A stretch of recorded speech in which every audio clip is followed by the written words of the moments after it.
Hey, what is up you guys, and welcome back to Members and a Minute, the little show where I sit down every Monday and talk about a movie whilst putting on a mug, get it? So this week, honestly hens, I did some research. I did Google searches, I read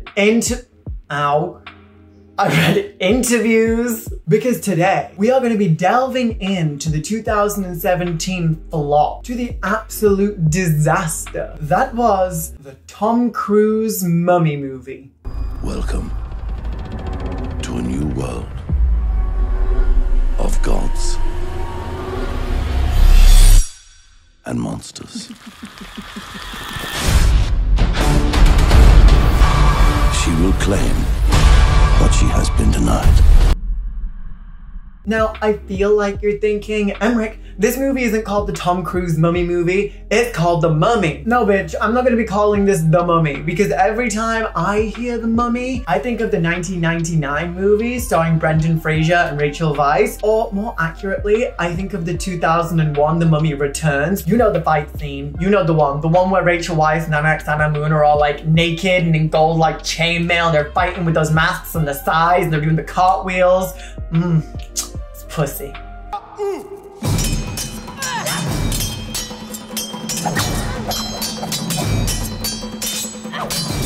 Anyway, we're not talking about that. We're not talking about the good mummy movies. We're here to talk about the garbage one that just resurfaced on Netflix.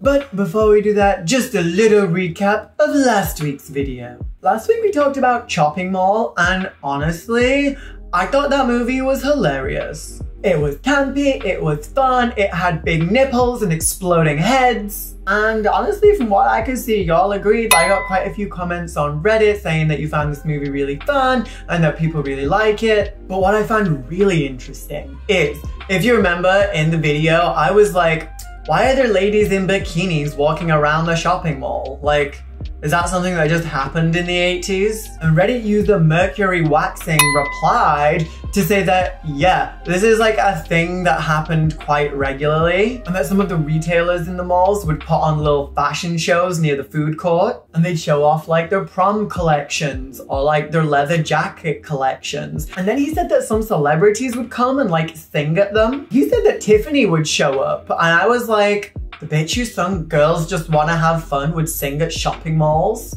Okay. But what's probably even more interesting is that then I went down a whole fucking rabbit hole. Did you know there's thousands of videos on YouTube of just like 80s malls, but also of dead malls? It was super popular in the 80s, and then all the retailers left, and now they're basically abandoned, and they're kind of creepy, but it gives loads of people in the comment section like nostalgia trips, and I'm not gonna lie, it was kind of crazy. I really need to stop going down YouTube rabbit holes when I'm medicated, because I go to some weird places and I just can't get out. Like 3 weeks ago, I ended up watching a whistling contest that was happening in Alabama for like 2.5 hours. That's just time I can't get back.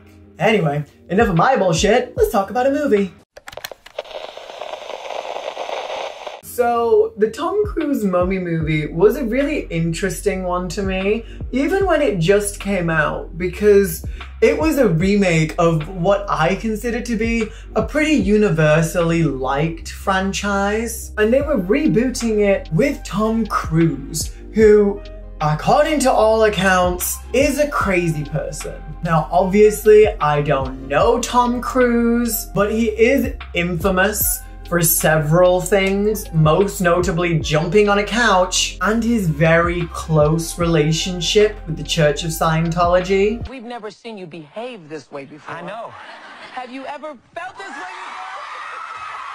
Neither of which we're going to talk about today. A, because I do not have the time. If you want to learn more about Scientology, you should go and literally watch any documentary on Scientology that is not made by the Church of Scientology and come to your own conclusion.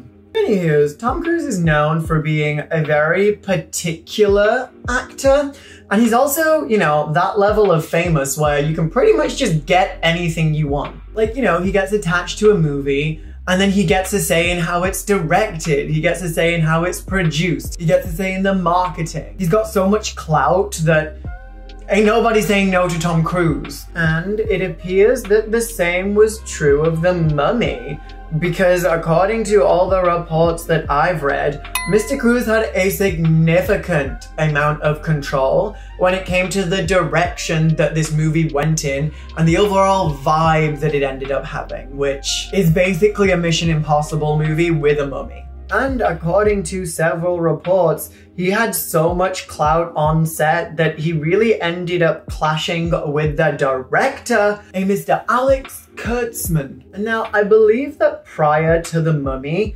Kurtzman had directed before, and you know, he directed some pretty big pictures, but nothing really on this scale, because Universal, who owned the rights to the character The Mummy, were pumping hundreds of millions of dollars into this film because this was supposed to be the launch, the jumping off point for their own cinematic universe called the Dark Universe. And obviously, if you are watching this in the year of our Lord 2022, then you know, the Dark Universe did not come to pass, or at least hasn't come to pass as of now. I don't know if they're going to relaunch it, but this movie tanked the whole thing. And it was supposed to bring together a lot of the classic movie monsters that Universal have the rights to. And rumors online had some really big names attached to this project. Like, obviously you had Tom Cruise as the lead in The Mummy and Sofia Boutella as the Mummy, but they also supposedly tapped Johnny Depp for The Invisible Man, Russell Crowe for Dr. Jekyll and Mr. Hyde, who is in this movie, and perhaps most impressively, Javier Bardem and Angelina Jolie as Frankenstein and Frankenstein's bride. I'm not gonna lie, the fact that this piece of shit movie tanked so hard that it robbed us of the chance to see Javier Bardem and Angelina Jolie take on those roles is criminal. Like, this movie was such a flop that Alex Kurtzman, the director that I just mentioned, came out recently and said the movie was his biggest failure in life, both personally and professionally, which is a pretty fucking damning statement to me. So I think we've talked enough trash. Let's get into the only movie that I have ever walked out of in cinemas, 2017's The Mummy, the Tom Cruise Mummy. The Tom Cruise Mummy movie. Okay, so the movie starts and then you get the Universal music. You know, the one that's like dun dun dun dun dun dun. And then instead of Universal, it says Dark Universe, which at the time was probably like very exciting for them. But now with hindsight, it probably just sits there and mocks them like a terrible monument to the past, reminding them what could have been if they hadn't left the management of this movie to a 5'4" man with an apparent god complex. Well, I can wear heels now. And then you see the Perfect World Pictures logo slide into screen, and you immediately know that this movie's gonna be devoid of all fucking soul. Oh yay, here's the Chinese production company to rob this movie of anything fun, camp, or even a little bit gay. Anyways, the movie starts with a quote on the screen that says like, "Death is but a doorway to new life, and we shall live again," or something like that. And I'm not gonna lie, as you all know, I am British, and I am filming this very shortly after the death of Queen Elizabeth II, may she rest in peace. I have recently just seen a load of memes about the Queen being reincarnated into Trisha Paytas's baby, and that is the first thing that I thought of when I read that quote. Anyway, so we open in England in like the 12th century, and some dudes are just wearing chainmail and chanting. There are a lot of crosses and fire. Kinda looks a bit like a clan meeting, but I guess we're not really supposed to talk about that. And then we cut straight to the present day, where some guys are doing construction. Manly people with tools, drilling shit. It turns out that the construction they're doing is for Crossrail, and you know what Crossrail is? It was the bane of every fucking Londoner's existence for years. It's basically a massive train system that is kind of delivered now. And then we move to a scene with Russell Crowe, who, let's not forget, spat on Azalea Banks. Nasty bison-ass looking bitch. Russell Crowe, not Azalea Banks. Russell Crowe is a nasty bison-ass looking bitch for spitting on Azalea Banks. That's what I was trying to say. And he tells all the people who are working at the Crossrail construction site to like get the fuck out because they've discovered some type of ancient tomb. And then he starts talking about mysteries or some shit. So the tomb that they discovered whilst digging for Crossrail was the tomb of the Crusaders that flashed in earlier in the movie. It's all connected. And then we jump to ancient Egypt with Princess Amenet, who is played by the stunning Sofia Boutella. Like, she looks great in the movie. The only problem is she doesn't have anything to fucking do apart from sit there and scream for 90% of it. But anyway, like, she was supposed to be Pharaoh, but then her dad has another baby with some side bitch. And that baby is the boy, so that means she's not gonna be Pharaoh. So instead of just, I don't know, sneaking into the baby's room and shaking it a little bit, she decides to make a pact with the god of death.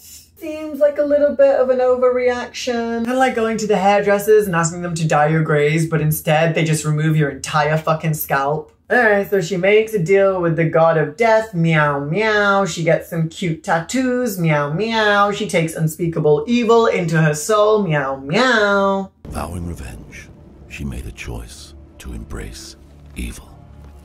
Set, the god of death.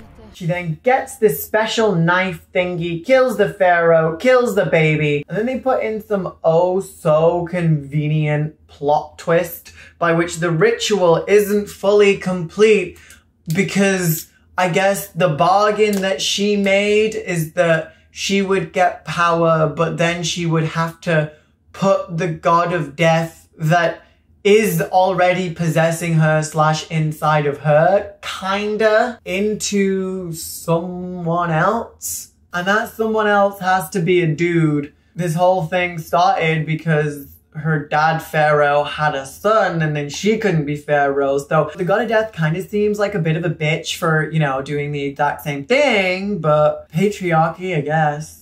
Anyway, so even though she managed to kill the pharaoh with literally no trouble, and she managed to slit the throat of the crown prince, yeah, she's about to kill some other dude and make him the vessel for the god of death using the special knife thingy, and then she's just taken out by some completely unknown random dude who just pops out of nowhere with a blowing dart, and it's like, this god was supposed to give you great power, yet you can't fucking take on 4 random dudes.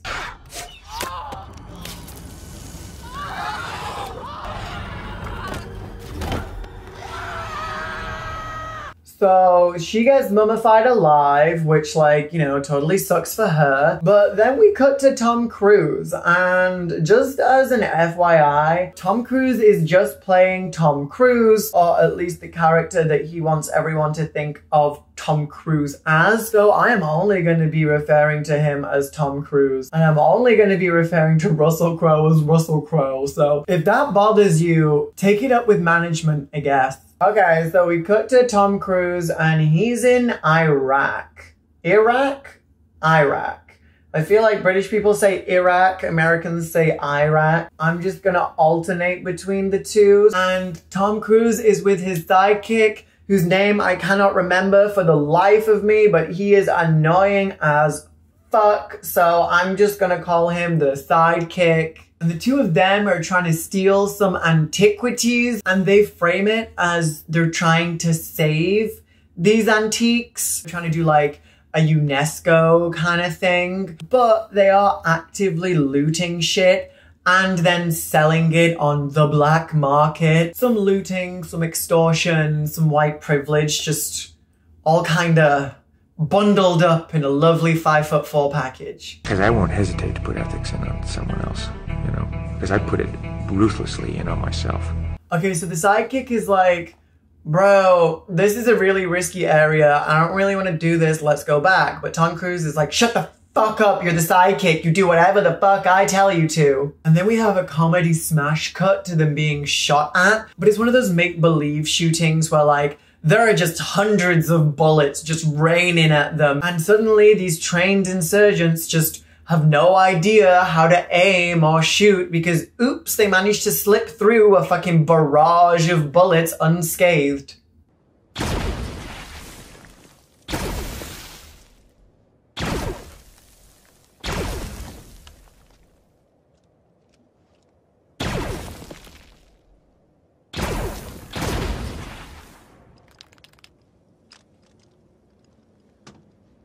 And then we find out that they're both somehow connected to the US military because they call in an airstrike to kill all of the people that they pissed off by looting. And also probably a load of civilians, but they're not on screen, so that doesn't really matter. America, fuck yeah! Okay, so the airstrike is really big, everything goes boom, and it causes the ground to open up, revealing a tomb. Okay, so because they found a tomb and ordered an airstrike, their commander shows up and is like, you're not supposed to be anywhere near this location. Tom Cruise is like, it's a wild story, bro. Like, we heard that these insurgents were holding civilians hostage, so we came to white knight their asses. And then some other bitch pops out of nowhere and just sucker punches Tom Cruise in the face. And she's like, fuck you, you stole my map which led you to this location when we were fucking in a hotel room like 3 days ago. And you see this right here, this whole situation is why I never let trade sleep over. You can leave as soon as I nut. You ain't going through my shit. This is not a hotel. Although you can leave me a lovely review on Yelp. Anyway, then Tom Cruise talks for like 4 fucking minutes about how strong his dick game is. Ain't nobody really that interested in Tom Cruise's dick game. I mean, probably apart from Tom Cruise and maybe John Travolta. Please, Tom Cruise and John Travolta, come out of the closet. Okay, so the bitch that slapped Tom Cruise is like, hey, this shit is Egyptian and we're in Iraq, so it's probably like super important. And also, I'm like an archaeologist or some shit, so toot toot beep beep, let's dig it up. And the sergeant guy is like, okay, well, y'all have got like 2 hours before we fucking bounce out of this piece because, you know those guys with guns who were here before? Yeah, they're just gonna come back. 2 hours, clock is ticking. How this archaeologist lady got there, we have no fucking clue. She's just dressed in fucking jeans and a t-shirt, and I'm like, you really gonna be wandering around rural Iraq in jeans and a fucking t-shirt as a white woman? Oh, okay. Yeah, good luck, bitch. Anywho, so then we have like a quick cut, and it's probably, I don't know, an hour and a half later, and wouldn't you know it, they've managed to fucking excavate an entire fucking tomb using the magic of Scientology, I guess. I'm in a large man-made cavern adjoining the antechamber. There are chiseled stairs descending from the ledge. There's a canal at the center of them. And then Jenny very dramatically remarks that the massive fucking chains are hanging from the wall are not to bring something up. They're to keep something down. Whatever's in there, those chains aren't for bringing it up. They're for holding it down. Also, there's some stuff about mercury, like, there's like a well full of mercury on top of the tomb. It like comes up a lot that mercury keeps this bitch in the ground. Then the commander just calls down and is like, bitch, I gave you 2 hours, we gotta fucking bounce. And so, even though Tom Cruise was told, hey, this is clearly some kind of prison, he just shoots the chains on the walls, which bring the sarcophagus to the top, you know, rises it out of the pool of mercury. But like, moving the sarcophagus causes a load of spiders to come out. But for some reason, they only bite the sidekick despite being literally all over all 3 of them. And because this movie is just designed to suck Tom Cruise's dick, he starts getting visions. visions from Ahmanet, and she's like, wow, Daddy, you are the chosen one. I have specifically chosen you to be the living embodiment of the god of death. Then they hook the sarcophagus up to a helicopter, and they all get in the helicopter and they just, you know, they fuck off somewhere else. Why did I change top? And why is there now glitter on my eyes? Don't ask, cameras are difficult, okay? Alright, so what were we up to? Oh yeah, the sarcophagus was on the plane and there was like a bunch of crows hanging around because in this movie, crows mean that bad things are happening. Symbolism. Okay, so they take off in this plane, they're going somewhere else. And you remember me saying that the sidekick got like bit by a spider? No one seems to notice that his face is just decomposing. And he kind of like passes out for a little bit whilst Tom Cruise talks about his dick again. And then there's like a storm that starts brewing. And once we're free of that mess, the sidekick wakes up. He's standing above the tomb trying to like cut it open with a knife. So the commander stands up. He's like, dude, the fuck are you doing? Stop hacking at this sarcophagus with a knife. And in response to that, the sidekick just stabs him right in the gut. I don't want to play the race card, but like, why the black folk always gotta die? The black guy always dies.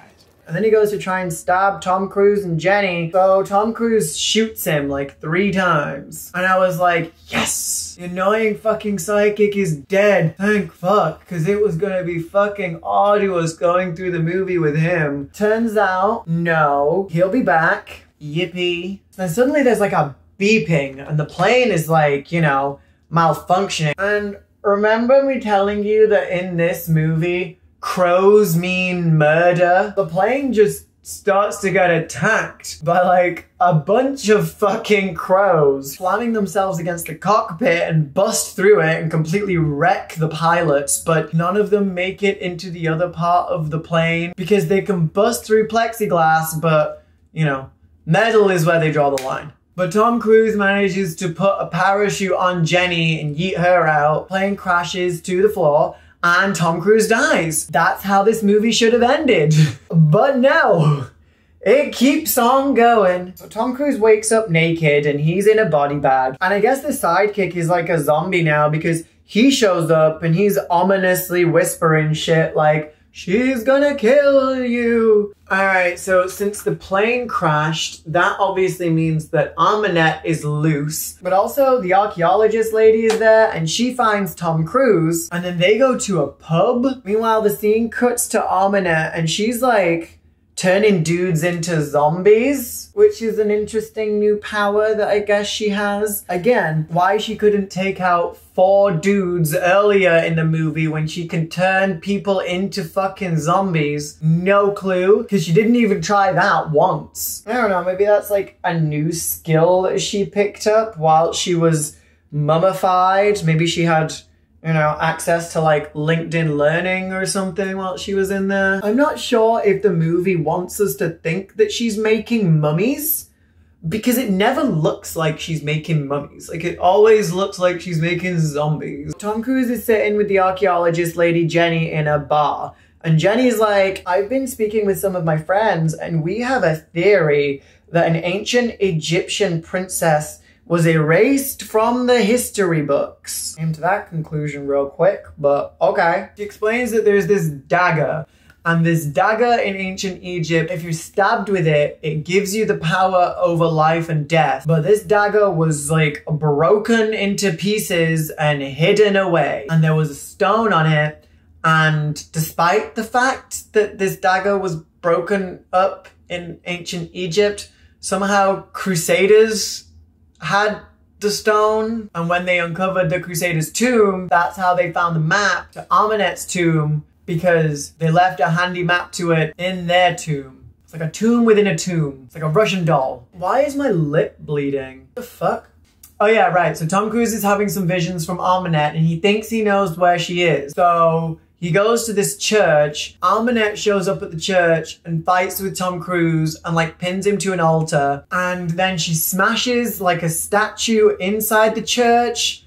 And inside that statue is the dagger, indicating that Ahmanet somehow knew where this dagger was because she just went straight there and found it. despite the fact that anyone who knew its actual location had been dead since the 12th century. So she's about to stab him, but like, then she looks at the knife and she realizes that like the knife is missing a gemstone on top of it. And so even though she wants to stab Tom Cruise and turn him into the god of death, like she can't do it because she doesn't have the right knife. All right, so at this point, we are halfway through the movie and I am fucking bored, babes. If you think about it, what has happened so far? They found a tomb and then got attacked by a mummy. That's literally all that has happened. This movie is just action sequence after action sequence with some crows and then another action sequence. So Tom Cruise and Jenny are surrounded by these zombies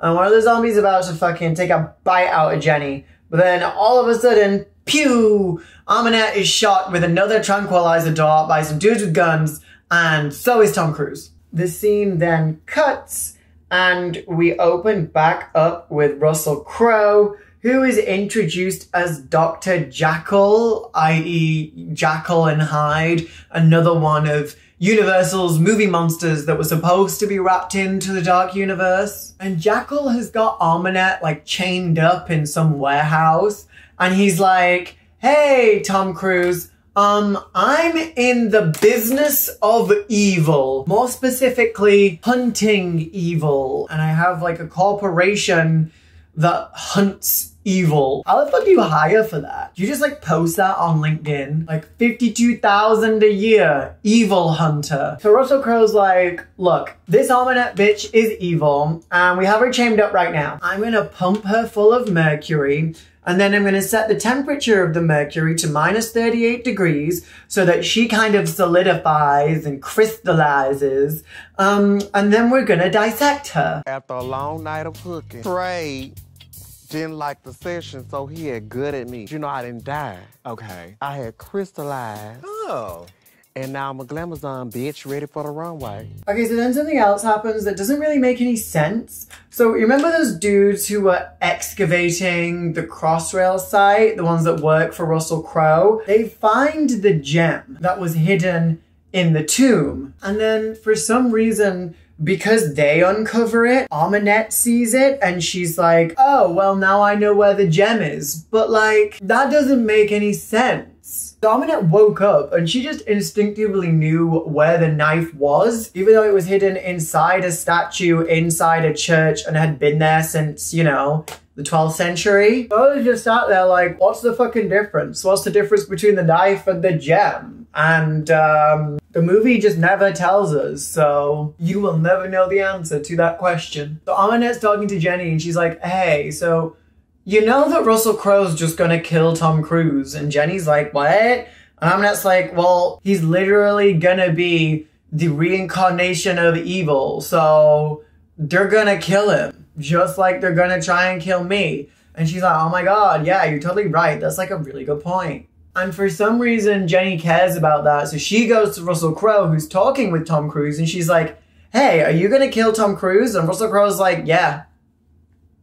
Yeah, I am. We're gonna put the demon thing inside Tom Cruise, and then we're gonna kill him. So the demon will die and Tom Cruise will die, but you know, the world will be safe, and then no one will be able to do this demon shit no more. And then him and Tom Cruise have a fight. But Russell Crowe as Mr. Hyde, it don't look right. Like, he just looks real greasy and sweaty. Also, you can really tell that Tom Cruise had creative control over this movie because Russell Crowe starts referring to Tom Cruise as young man, even though, in real life, Russell Crowe is 2 years younger than Tom Cruise. So as those two are fighting, Aminette uses a spider to take control over the dude in charge of the mercury that's poisoning her. So she gets loose. And then there's just a load of like explosions and fire for some reason. Okay, so now everyone is on their way to go and find the stone thingy. And Tom Cruise is still having visions of that sidekick who for some reason is still in this fucking movie despite being killed 35 minutes ago. Why won't you die? So then they're like underwater or maybe like in the sewer system or something. And Aminette drowns Jenny and I was like, thank fuck, finally something interesting happens. But it makes Tom Cruise like really sad for some reason. I don't really know why he cares so much about Jenny because the first time she was introduced, it was made pretty clear that, you know, he fucked her and then stole from her, so he clearly didn't care about her that much, but now he's like fucking heartbroken for some reason. So then Tom Cruise and Aminette are fighting. Somehow Aminette is too busy licking Tom Cruise to realize that he stole the dagger right out of her hand. And so he's about to smash the stone to, you know, get rid of it and stop the curse.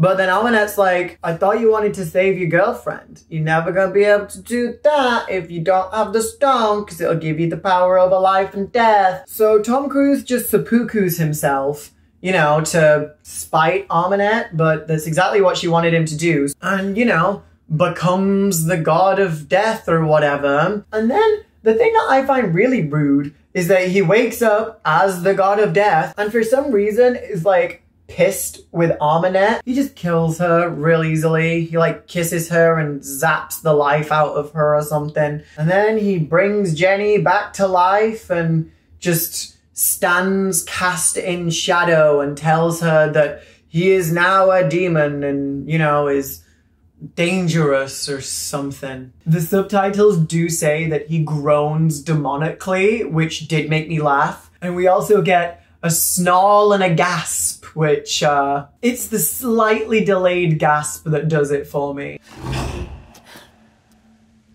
And then that's kind of it. That's kind of the end of the movie. And then we just get a voiceover from Russell Crowe about how it takes a monster to defeat a monster. That's the end of the movie. All right. Thank fuck. So, I'm gonna go put on my lashes, do my lips, and we'll have some final thoughts. Oh, I didn't see you there. For some reason, I feel like I'm giving you sexy Mrs. Claus, you know? Just here to have a good time and put you on my naughty list. Alright, so what did I think of this movie? If it wasn't very clear by now, I fucking hated it. This movie did not need to be made. We didn't need this. We didn't need to make The Mummy into Mission Impossible. Didn't need to have Russell Crowe as Jekyll and Hyde. But what we did need, and what I believe the culture needs, is Javier Bardem and Angelina Jolie as Frankenstein and the Bride of. And the fact that this movie robbed us of that opportunity is something that I will never forgive it for. I feel like the biggest problem for me with this movie is the absolute lack of development for any of the characters. I read that originally Aminette was supposed to be on screen as much as Tom Cruise, but because he made this into a vanity project, that didn't end up happening. And as a result, The Mummy just ended up being very one-dimensional. That's why people really liked the original movies, because you could actually understand Imhotep's motivation. And in this movie, she just wanted to make a deal with the god of death for no apparent reason, and it didn't really make any sense. And then it turns into Birdemic and a bunch of crows attack an airplane. This movie was a muddled mess. It wasn't funny. The action was boring. Honestly, if you're gonna watch a Mummy movie, just stick to the originals. They are far better. And you won't have to deal with Tom Cruise fucking everything up. Simple. Alright, my darlings, thank you so much for watching. I hope you enjoyed this video and I hope you liked this look. If you did, please make sure to leave a like, comment, and subscribe. You can find links to all of my socials in the description box down below. And until next time, as always, kisses from England. Bye, guys!